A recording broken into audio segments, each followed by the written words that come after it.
ایک مرتبہ قبیلہ بنو سلیم کا ایک ضعیف آدمی مسلمان ہوا۔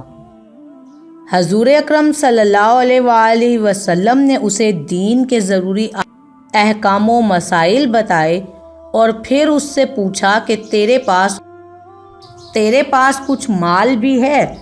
اس نے کہا کہ خدا کی قسم بنی سلیم کے 3000 آدمیوں میں سے سب سے زیادہ غریب اور فقیر میں ہی ہوں۔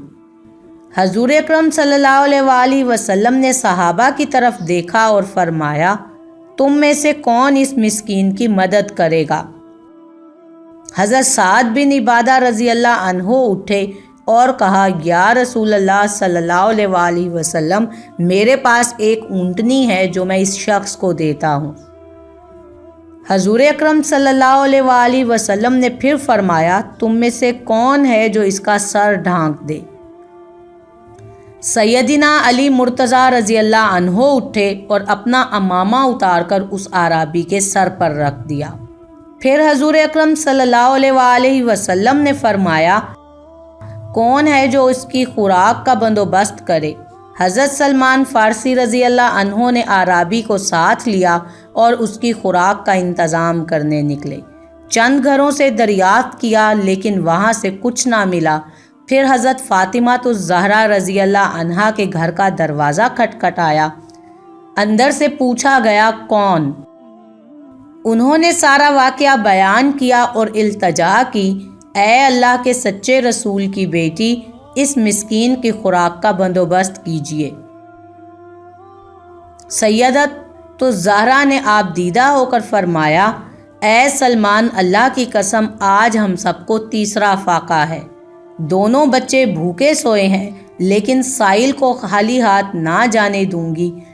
جاؤ میری یہ چادر شمون یہودی کے پاس لے جاؤ اور کہو، فاطمہ بنت محمد صلی اللہ علیہ وآلہ وسلم کی یہ چادر رکھ لو اور اس غریب کو تھوڑی سی جنس دے دو۔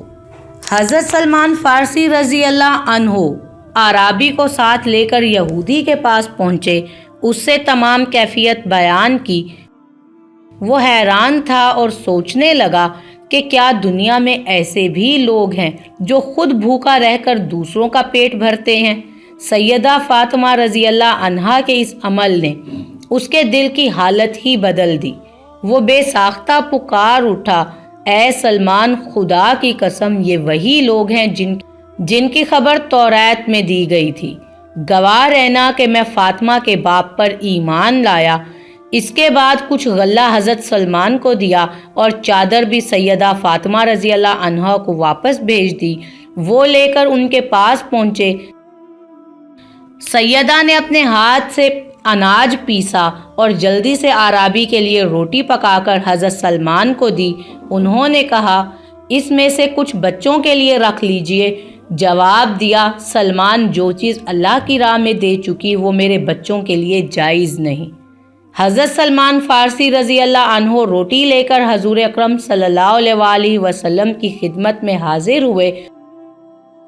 حضور اکرم صلی اللہ علیہ وآلہ وسلم نے وہ روٹی اعرابی کو دی اور فاطمہ رضی اللہ عنہا کے گھر تشریف لے گئے۔ ان کے سر پر اپنا دست شفقت پھیرا، آسمان کی طرف دیکھا اور دعا کی، بار الہی، فاطمہ تیری کنیز ہے، تو اس سے راضی رہنا۔ جزاک اللہ۔